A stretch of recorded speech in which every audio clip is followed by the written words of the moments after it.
little early. We're going to do a little bit of setting up here because pre-show. Pre-show. This is pre-show. Oh, pre-funk.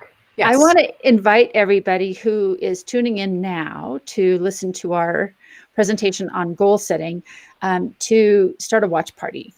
Yeah. That is, it's fun. It lets everybody that in your tribe participate with you as you're watching. Yeah. We're going to do the same thing on our feeds. And so Dr. Heather is doing hers, and then I'm going to set up mine. So we'll get this out to as many people as possible, because this is going to be a really great discussion. It's so many people love this kind of subject. So I think it's going to be great. Well, and so necessary, like this is all pre-show stuff here, but this is the number one thing that trips people up in my coaching circle. Yeah. Is this whole thing about goal setting. I have to say it's a work in progress for me. It has been my whole life, because it's like, wait, I set this goal last year. How come I didn't nail it?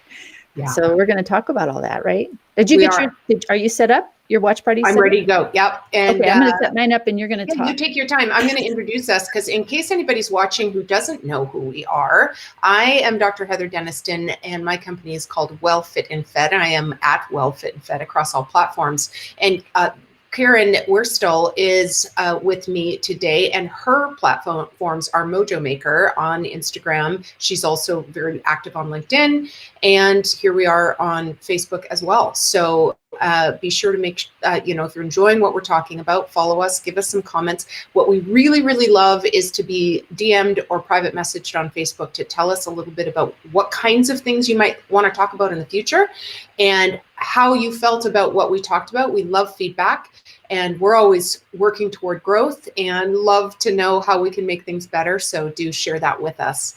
How are we doing over there, Karen? I think something's going on funny with my computer here, so I'm not going to take more time with that. Okay, we should get started. We'll leave it to these guys to share to their platforms, so that we get all of your followers interested in paying attention to what we're talking about with goals today. And what I love about what Karen was talking to me about before is we may have some differing of opinions on how goals work and how to set goals and all that. So I am so looking forward to this discussion, because I love learning new stuff and ideas. And I know I always walk away from Karen having learned something, or some book I have to go and get, and it's awesome. So I'm excited to be here again. This is the third of 3. Our other 2 are on Karen's YouTube page, and so you can go check them there. They're also in our Facebook feed, so you can scroll down there as well. And so check them out. We had some great topics about your body's always listening. And then what was the one we did last week? The one that we did last week was what? On I'm looking, I'm scrolling right here. I'm trying to think. Yeah. Good subject. I remember it was a very good conversation. We talked about let's see, wait a second. Gosh, I'm embarrassed. No worries. We do so many of these things. It's hard to it was just how to I know what it was. How to start your day so that you wouldn't be overcome by events. The morning hacks to de-stress your day. That's what we talked about last week. That's what it was. And it was funny, because I went this morning, I went on Instagram and I thought, neither of us are perfect at our morning routines. And so I'm going to walk some folks through my morning routine, which is, half good half the time. So I'm looking forward to that. I did get us going on a watch party, my friend. So we are great. Okay. So we are going to get started. All right. I'm going to leave it to you, because I know you have some great stuff to begin with. And one of the questions we asked each other was kind of what defines goal setting for you, and what are your main criteria for goal setting, and what do you think is really important? What do you think is less important? So I'd love you to just start and tell me a little bit about your thoughts on it.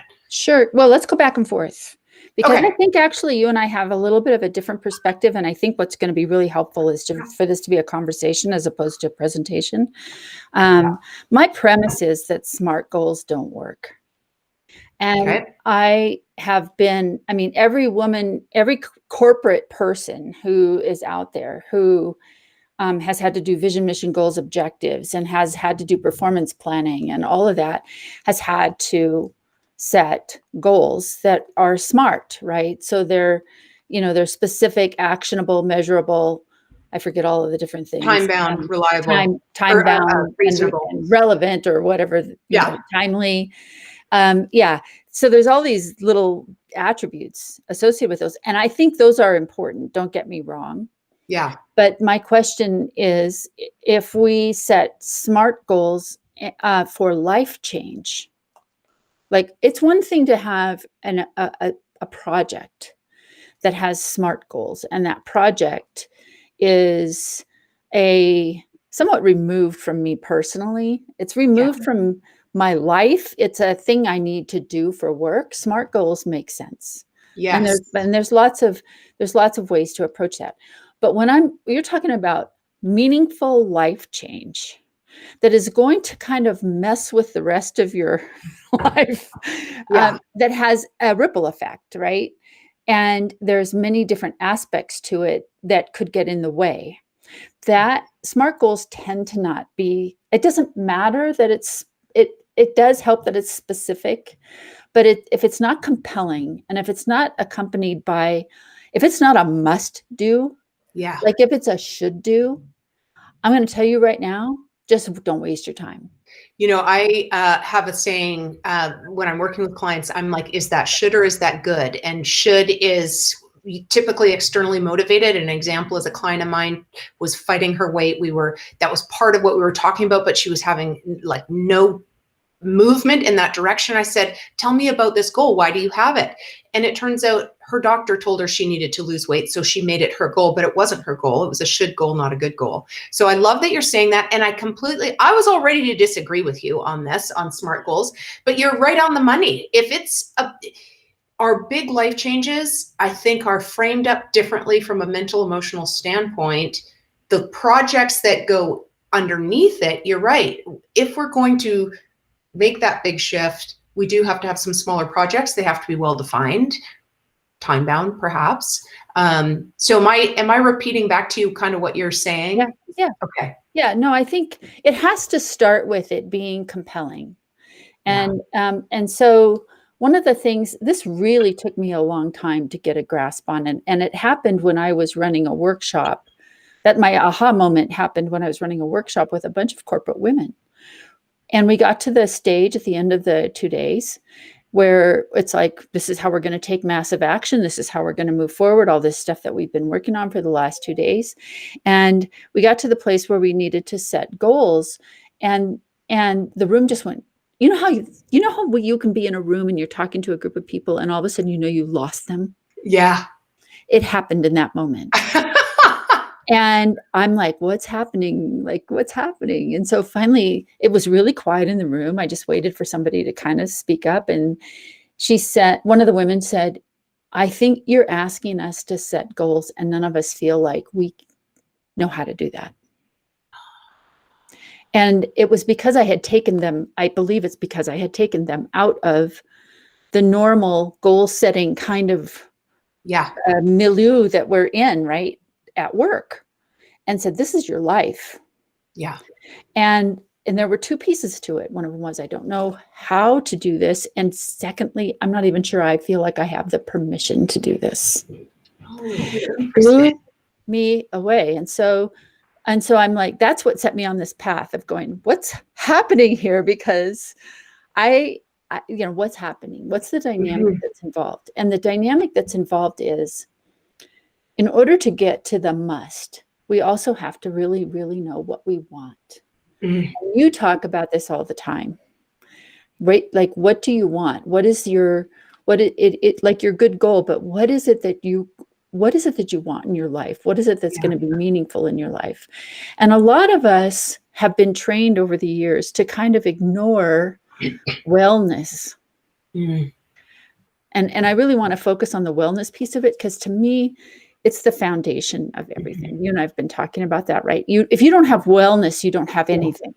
Will you just share that pyramid that you do with your Flame-Proof group, your burnout groups? Sure. I love how you've designed that and talked about that. Will you just mention that again? Because I think that's helpful in this situation, especially when you're starting to look at your goals for 2021. If you haven't set some intentions for down here, it's going to be pretty tough to make these up here. I'm Right. So the pyramid that Dr. Heather's talking about is what I call a pyramid of a fulfilling life. Mhm. It's used in lots of other organizations in different sorts of formats, but I like it in the pyramid format because at the very bottom of it is your physical health. Mhm. And above that is your emotional wellness. And then you have relationships. Mhm. And above that you have time, finances. Yeah. Then you have work. Then work. Yeah. And above that, you have, I believe, time management, Yeah. and then you have contribution, and then you have celebration, Oh, I and love that. and the spiritual piece is in there, right up at the very. Yeah.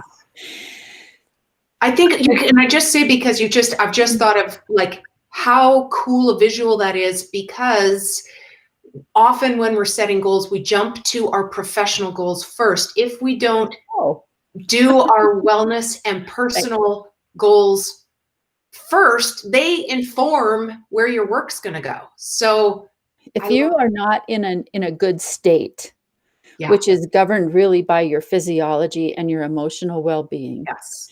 if that's not in its peak performance, then nothing above it will work. Yeah. The way I mean, you will definitely survive it, but you won't thrive, and you won't be in flow, and you won't be reaching the potential of living the kind of life that you have. And that's what contributes to burnout. So your major area of expertise, guys, like if right now feels like a burnout period for you, Karen is an amazing resource. Connect with her after. I think too, you and I both come from the platform of optimized wellness means optimized performance, and that includes professionally. And so I think this is such a great conversation because everyone is in the process of setting goals and intentions and all of those things, but we have to remember where to start with that. So I think that's a big point. Takeaway, write that one down. Well, and here's the thing, you are offering something this coming Saturday, which I signed up for. Yay. Because, first of all, because I love the way you motivate me. Oh, and I looked at your, you have so many resources. I love your sense of humor. I love that you love us enough to do this for us, and the way that you connect and relate. So I want everybody to know, can you mention that? Can you go ahead and tell people about what's going on? And today is actually at the end, midnight tonight, strike at midnight tonight, cart closes. So this is the last day to register for the Get Your Act Together annual wellness planning event, where we will take 3 hours of space and permission for yourself to think about what do you want for 2021? How do you want to set sail? How do you want to strategize so that you are proactively planning and doing your life by design, not default? And so it's going to be a great event. It's 9 to noon PST on Saturday. There's still some room. I'll put a link down below, and I'm very, very excited. And if you are feeling burnt out or stressed or unclear, and most of the people that are registering are feeling a little discombobulated from last year, not really sure where to start to kind of get moving forward again, this is for you. So join us. Yes, please. And if anybody, and 2/3 of the US workforce is self-identifying as burned out right now. 2020 we thought was bad. 2021 is off to a roaring start. Ooh, in a way that is challenging all of us. The way for us to navigate with grace and as much ease as possible through these very difficult and emotionally challenging times is to have your wellness dialed in. If you do nothing else as a goal, if you have nothing else as a goal this year, that has to be the goal. And so I'm just going to give one more thing, and then I want you to talk about because we told people we're going to give you 3 things, and I've got 3 and you've got 3. Are you going to talk, because if not, this is my question, are you going to talk about your dream plan do check thing? Because I want to know more about that. I want to know about that process. Oh, the dream to done? Dream plan do check. What does that mean? Yeah. Okay. So there's a process involved here, right? When we set are compelling goals? Let me back up just a little bit, because what I Please. wanted to do was say, what's a compelling goal? A compelling goal is not, I'm going to lose 20 pounds, which is the goal I set year after year after year after year. I've been chubby since birth. So I'm fit, but chubby. You're very fit Right? and strong. So, yeah. And so the thing that I would love to do is lose weight, but a compelling goal is not lose 20 pounds. That is a Correct. task. Yes. That is a task. A task is not a goal. Those I are love first that. distinction. The goal is to be in the best freaking shape of my life so that I can continue for as long as possible to do all of the things like skiing that I love. Right. And I'm 66 years old. I have to say, getting up from a fall on the ski, when I'm skiing, is not the same as it was when I was 30. So it takes work to keep that. Yeah. And so being in that best shape of my life is something that I visualize. It's something that I embed in my core. It governs how I eat. It governs how I sleep. It governs how I moderate the amount of stress in my life. It governs everything about my wellness. I love And that. so that's my main point. Yeah. So when that's my goal, and I kind of go through that's my dream goal, Mhm. compelling goal. I have a plan. Then I put a plan in place. And my plan and my set of tasks to carry out the plan on a weekly basis, daily, weekly basis, and maybe some micro goals in there. But then I check it. How am I doing? How is this going? Am I hitting my targets? And if I'm not hitting the targets, the most important thing I want to mention with that is you don't throw the dream out. Yeah. It's not that the dream is wrong. What's going on is that the plan is not working. Yeah. So go back and adjust the plan. I love that. And if so it's really important to have those milestones along the way. How is it going? Because by now, this is where I should be. I should be thinking, if that's not happening, either I need to adjust something that I had in my original plan, or I need to add something to it that wasn't there before. Yeah, I think that's so great, is regularly revisiting. I think it's really important to write your dream and the plan on paper and look at it regularly. I think that's super essential. And I love that you talked about the dream. I don't know. I only just recently learned about the difference between push and pull motivation when we're doing goals. Right. And you just defined it by saying, push motivation is like, oh, I should lose 30 pounds, or I got to push myself to do this. Pull motivation is, I want to live an incredibly active, full of skiing, teaching my grandson to ski life. That pulls you toward it. And it's much more compelling, to use your word, and way more effective from a statistical standpoint. So I really like that you mentioned that. And I've been playing with this push-pull motivation thing as I'm looking at my own goals and going, oh, okay, I see where this may not have been as compelling as, say, this. And so thank you for mentioning that. That's awesome. Yeah. Jordan Peterson, who, I'm a huge fan, but he talks about this in, I think it's in his 12 Rules for Life book. But there was a psychology experiment that was done with rats, and it's applicable to this, right? The push and pull. There's another aspect of that, which is negative and positive. What are the negative consequences? What are the positive outcomes? And so I can look at the positive outcomes as, as being all of the things that I'm going to be able to continue to do if I maintain strength and flexibility, and, that my body is functioning and I'm not getting sick. Yeah. That I can do all the things that I can continue to do with all my grandkids. And with other people, like continue to live the life of purpose and meaning that I really want, instead of finding myself unable to do things that give life meaning. On the flip side of that, And it really came, I'm going to go back to the example of falling down on the ski hill, right? It's like, that's when I realized it's like, I have lost some strength that I didn't realize I had lost. And I've had a couple of broken bones and injuries, and I clearly haven't rehabilitated completely. That needs some attention. On the flip side of this is the motivator that says, if I don't do this, this is the life that I will have. I will be that person who is help, I've fallen and I can't get up. Yeah. You know, that frankly terrifies me.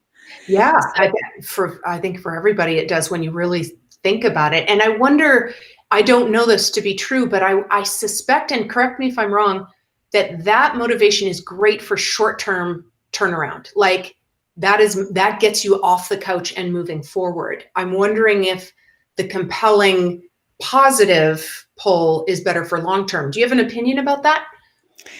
Well, if I understand what the psychologists tell us, we are far more motivated as human beings because we're hardwired this way to be motivated to avoid danger than we are to find pleasure. We're more for sure. So negativity bias. Yeah. Right. We have a negativity bias. It's built into us. Right. And so you kind of have to have both. You need, I choose to tell my brain not to be in fear, but to be, this is what's possible in front of you. And I want my brain to be conditioned using all of my, reticular activating system to be looking for the ways that I can be successful. Yeah. I love and not to be driven by fear. Yeah. Right. But the fear factor is an important one because when that day comes where I'm like going, oh, I don't want to do this. Yeah. It's like, yeah, this is what's waiting for you if you don't. Yeah. Yeah. It's the, get with it.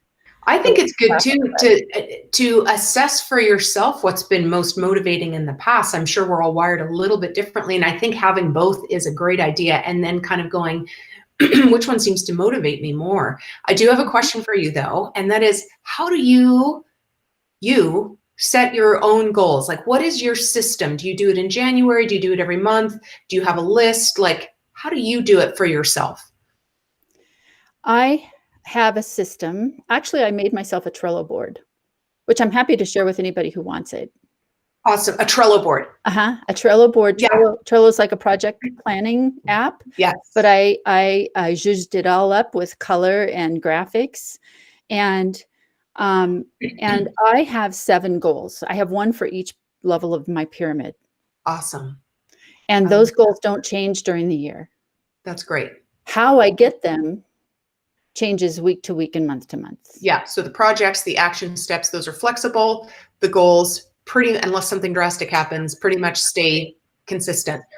That's great. Right. And then how often are you looking at those, revisiting them? You look at it monthly, daily, weekly? I would say once a year. Yeah. Maybe, but honestly, the goals are like, I would say, like an example, I'll give you an example of a goal because they're so high level and they're strategic goals. Yes. So they're not near-term, short-term goals. They're strategic goals. Strategic goal for me is I create incredible experiences and memories for my loved ones. That for me is a relationship goal, right? So at that level, why would I change that? Right. It's almost like a purpose. Like these are your different purposes. That's right. And that's key for me. And it's key for burnout prevention. Yeah. Because we can be on the hamster wheel of pain at work because we can't control the fact that an organization is a bureaucracy and is doing things that we think are ill-advised. We can't change that. Or maybe we can if it's our organization. But most of us work in an environment where we don't have that option.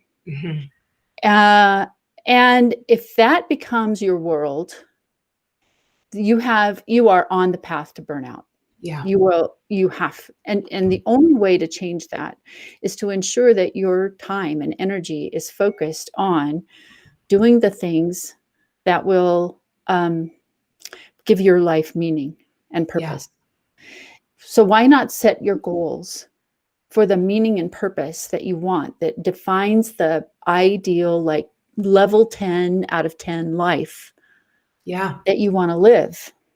Well, and you just landed on the common issue that you and I come across with clients, and that is, if you don't start with what you want and you're in the minutia of setting goals, the goals you set aren't consistent and aligned if you don't know what this is. So I love your method of like, okay, we gotta know what the dreams and the purposes are first, and then we work our way down from there. If you spend time every week that you can track, and this is what the Trello board is for, if you spend time every week on those 7 layers that are your dream life, you can put up with a lot of BS.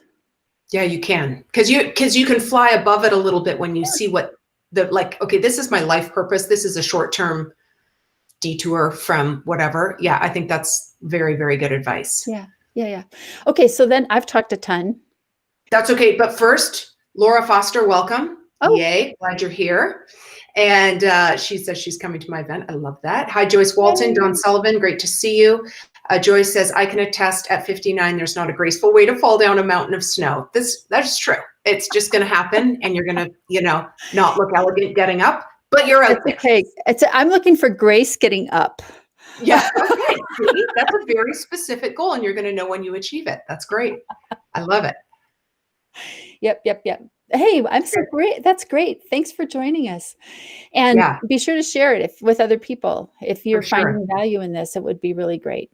Yeah. So you're the one who suggested this session, and I was so excited to see it because, this is a part of wellness. So I would love for you to share, like, what are the things, the 3 things that you think people need to hear about goal setting and making that work for 2021? Yeah. So for those who are near and dear to me and have known me for a long time, they've known I've been a goal setter since I was 4, and I'm not exaggerating. I remember coming out with my mom with a list of things I was going to do that day, very specific with check boxes, and that's how I've been wired my whole life. And so I definitely have a goal set. I check it. Some of my goals I'm checking every day, some goals monthly, some goals annually.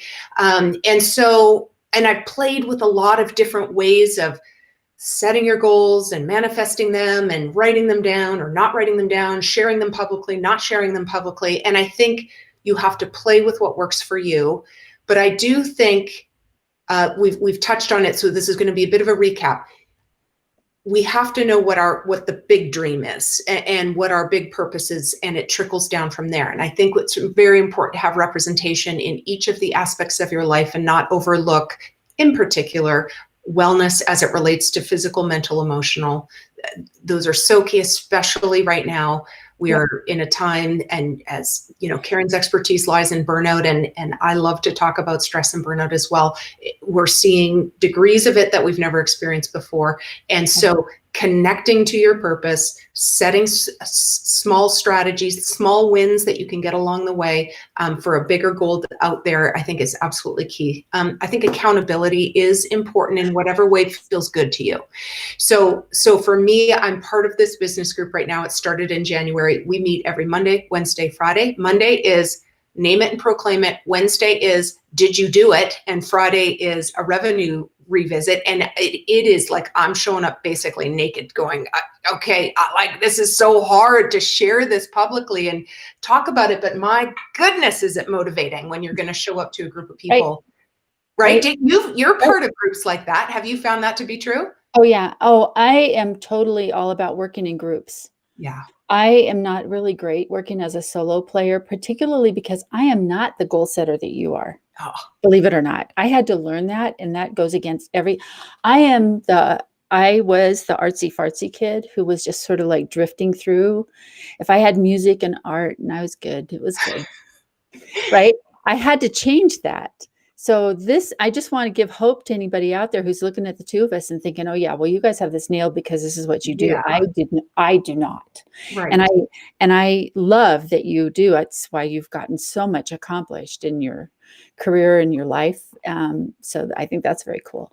Well, yeah. So did I answer your question? I think you did. And you did. And we're talking about accountability. And I think like saying your goal out loud to somebody and having them kind of reflect back to you can be extremely encouraging, motivating. It's really great. And I want to touch on your artsy fartsy bit, because if you're watching this and you're like, I don't know if this goal thing is for me. I think it's really important to say, if that's not for you, you're not motivated by it, don't feel like it's a must or a should, as we talked about. If you feel compelled to see change in your life, you feel compelled to accomplish things in the beautiful, blessed, very short time we have on this planet, then setting some structure and some tone into what you do every day, I think is absolutely essential. But it's not a have to by any means. No, it's not. And that's why we use the pyramid. Because what I ask people to do is take that pyramid, which I'm happy to share with anybody who wants it. Yeah, we'll link it in the comments below. Yeah, put it in the comments or DM me. Yes. And I'll send you the graphic. But essentially, at each level of the pyramid, what I want you to do is to be brutally honest and rate yourself. Yeah. How is it with this? This is the layer of physical health. This is the layer of emotional health. This is the layer of relationships. How's it going? Yeah. Right? Because it's when we take stock of that and can kind of, Ray Dalio talks about like radical accountability and radical reality. We have to name where we are at point A. If we ever want to have a path to point B, you can't make a path between 2 points if you don't know where one of the points. I think there's something freeing about admitting where A is, and once you let it out there, it's like, oh, okay, yeah. I can move from here because I've just planted my first stake in the ground. I can move from there. That helps me a lot. I can remember early in chiropractic business, I sucked at the finances. I was terrible at QuickBooks. I made mistakes every single time. I hated looking at it. And then my husband, who's really, really good with numbers, helped me practice checking in with it. And as soon as I had a chance to look through it and see where I was at, okay, it's not good, it's not pretty, but I know where I'm at. And I think that can be super powerful. So great lesson. Again, we're going to link the pyramid that you use, Karen, down below so that you guys can see that and have a link to some of her work. Joyce says, my 30-year goals are so different from my goals today because the lessons life has brought to me. So I agree, you have to keep checking in. Such a great subject. Certainly my goals have a much deeper meaning than they did when I was setting them at 18, 19, going off to college. And it is interesting to see how those have changed. I'm sure most people probably feel that way. And you mentioned earlier writing them down. Yeah. I actually had the very cool experience in I think it was probably about 2013. I was cleaning out a box that had been not unpacked since we moved, and in it was an old day timer, and that used to be my planning system, and a piece of paper fell out of it from 1997, and it was the goals that I had written down. This is my dream list. And what was so cool about it was to be reading that, 16 years later, and to see that every single thing had been done. And I'd even forgotten about the list. I'd even forgotten. That's so awesome. Right? I love those stories. It's so important. And I'm going to come back to the art thing, right? Artists are by nature dreamers, by visual. They experience life not necessarily in a super tactical linear way. In fact, I am very a non-linear thinker. Drives my very linear husband crazy. But there's a lot of advantages in that. And here's the thing for those of us who are you still have your dreams, whether you realize it or not. That's why I said dream to done. Your dream is your goals. Yeah. just finding a way to express them in something that can be turned into action, into massive action, is sometimes the transition that is a little bit harder for some people to visualize, but it's so doable and powerful. And I want to reiterate what you said, is that recognizing the radical reality, all of it. Brene Brown has a saying that if you don't own your story owns you. And if you want to have the life that you want, you have to own it. And that includes all the messy bits. And when you do that and you finally declare it, I don't know, it's just liberating. I think it is no longer has any power over you. Right. There's no shame in it. It's like you've brought everything out into the light. This is where you are. And the other thing that's cool is if you tell yourself, there are people out here who want to help me change this. Yes. If it's my mess now, it can be my message later to the rest of the world. There are people who want to help do that with you. Absolutely. The resources, particularly now, are incredible that you have access to. So reach out to either of us if you have questions about, like, well, how do I get started on this? And I have a funny story. One of my clients, he was sort of the lowest end of millennial age group. So he was, when I was working with him, he was just 28. And I wanted him to do a vision board. So I said, here's why, because he was having trouble identifying what his dreams were. And I find sometimes vision boarding, tactical, cutting out piece of writing, drawing, colors really helps bring it forth. And you as an artist probably have had some experience with that. So I get on the phone with him a week later. I said, well, you were going to send me a picture of your vision board. He's like, oh, I did. I said, well, where is it? He's like, go into your email. So I go in, I'm like, no, there's just this link. And he had done a Pinterest vision board, which I thought was so creative. And he titled it and he pulled in all the photos that were meaningful to him. And it was a really powerful experience. And I say that example only because there are very different ways to express this for every single person. And there's no end to the options. I'll show you if I can grab it. We're going to go on the event on Saturday. We're going to talk a little bit about mind mapping, and you probably have had the experience of mind mapping before. It's something that I just love doing because so much comes out during that time, where you just pick something to focus on a blank piece of paper, and no lines for you, Karen, and you just start drawing and doing pictures and words and just what comes up, kind of like there we go. This was my vision board for 2021. Ooh. Woo! There. I love it, and the color and everything. There we go. I love it. See, it's like everything's backwards here. And I am not actually particularly artistic. I'm a terrible drawer, and I have to keep checking myself not to judge myself while I'm doing it. But when the finished product is there, having that on paper or having that as a list or whatever, it's much easier to pull out the practical shifts now that you want to put into action steps that can come from that. So I think, like we were saying, you do it your way. There is a way. There's a path. Mind mapping is very powerful for nonlinear thinkers like me. Yes. Because you're not stuck with a sequence. No. It's, as it pops in your head, it goes on the wall, and it all comes together later. Super powerful. Another tool I like to use, and I usually do this in groups that we convene for this specific purpose. They're hard to do virtually, so I'm looking for a way to figure out how to do it virtually. But I'm a certified soul collage facilitator, and a lot of people have so much locked into their intuition. There's so much in there about who you are and what you really want, and also where your barriers are, and the ways around them. And it's in so much of it is in our what I call, it's the subconscious mind or unconscious mind. I'm not a psychiatrist or a therapist, so I hope I'm using the words correctly. But what we do is we do a full day workshop and pull this information out, and it's all done by creating visual, no words, no numbers, no letters, just visuals on 5x7 cards. And Gosh, yeah, I if love it. anybody's interested in seeing what that's about, you can look it up on the web at soulcollage.com. But yeah, there's Powerful. the point. Yeah, it's super. Oh my gosh.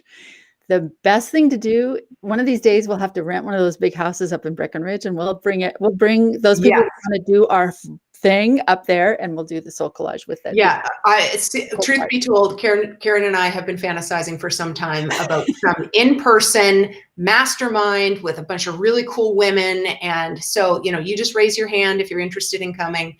It's going to happen in the next 24 months. We're going to make this happen. And so that excites me. I love the idea of that. That's super powerful. And I think, guys, if the idea of goal setting is intimidating to you, or it's repellent to you, I'm hoping that what we've talked about today tells you that it's not about, push and drive. And it's about defining what you want, the path that you want to lead, who you want to influence, how you want to be influenced. I think it's so much more than a goal statement. So I think we covered a lot of stuff. What are your resources? What are your go-to resources for maybe not specifically goal setting or specifically, but where do you want to direct people for more on this topic? Well, that's a great question. On the burnout program that we have, it's a 5-day burnout program. Oh, cool. There is a whole section on upping your effectiveness, because the sense of ineffectiveness is a primary contributor to burnout. We do a whole session on all the tools that you can do. So that, I think, that is still available for $17. If people want it, yeah, I know. Let's link to that down below, Karen. Okay, for sure. let me see if I can put it in here. But it's at mojo-maker.com/flameproof. Okay. So and we'll put that in the comments, guys. Yeah, I think that'd be easier, because I'm like, right now, if I try to talk and do tech at the same time, we'll just end the show. I know I've done that before.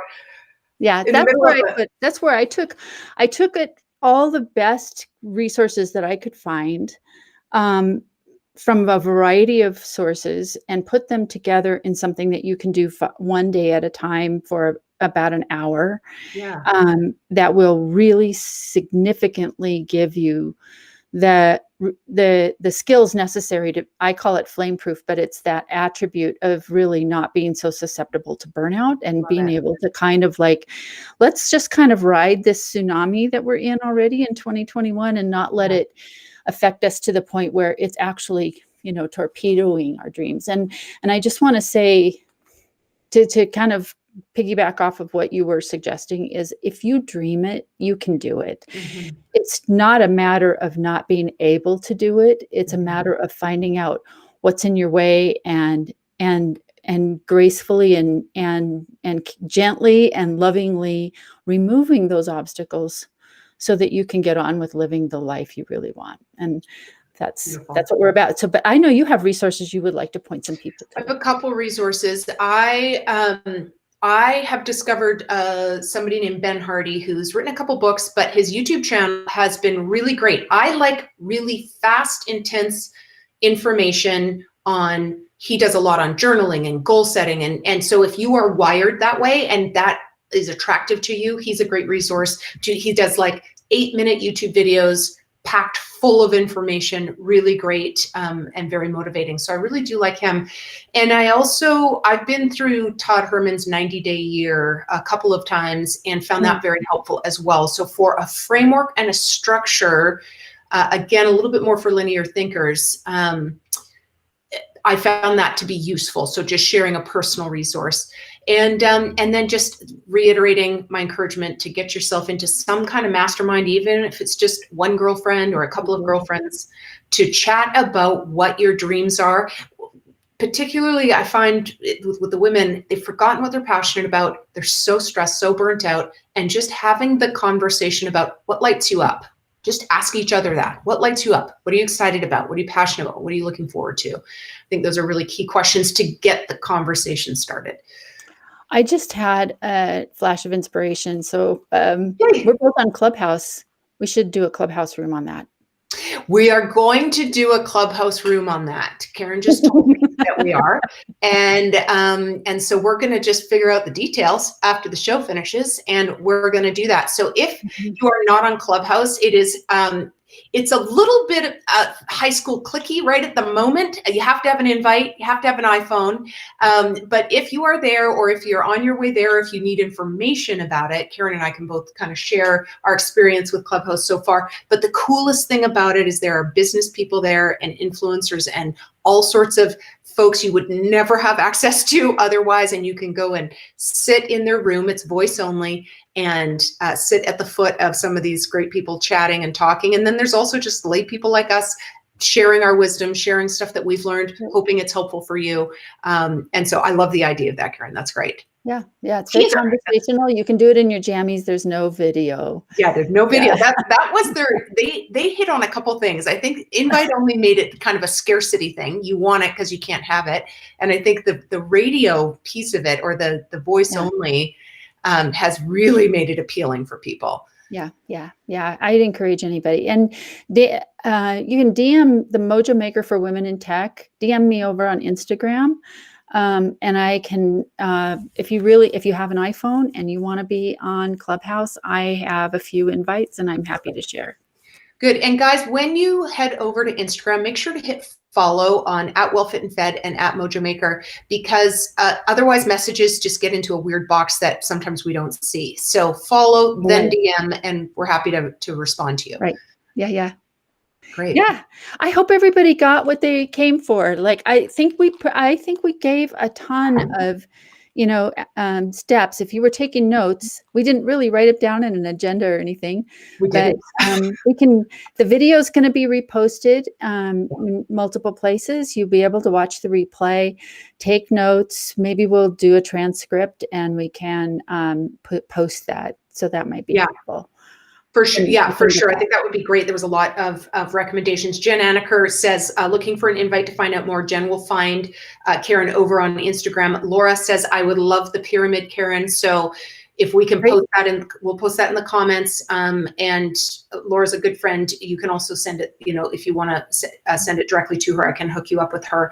And we definitely had some great views today. So I think this whole watch party idea was a really a good one. That's fantastic. So, And tell people again. So I'm joining you on Saturday for 3 hours. This is my major contributor to my fitness goal for 2021. Great. So I'm starting it with you. And so tell people again how to join that. Yeah, so there's going to be a link down below. It's open till midnight tonight. The reason I'm closing the cart early is because there's a couple of pre-bonus exercises you want to do. Discover your wellness why and a time map before you show up on Saturday. It's just not that much of a time commitment, but it'll really help you get the most out of Saturday. And it's going to be great. It's a packed 3 hours, but it's going to be a really amazing time that you are honoring yourself with. And we are going to get lots of great intention work done, and reflection work, and looking at what was working, what wasn't in 2020, and moving forward. It's going to be really power packed. So if you are feeling burnt out, or you're just feeling discombobulated, or you're feeling like you have a wellness goal that just you have not been able to make the mark on before, this is for you. So do join us. Please join us. I'm so excited. Okay. Hey, I can't wait to see you over on Clubhouse. Yeah, that's what we're going to do. Stand up our little rooms over there to talk about this, get some feedback going, and look forward to it's going to be great. More of these. Yeah. Okay. Perfect. Okay. Bye, everybody. We'll see you again soon. Bye. Thanks for joining us.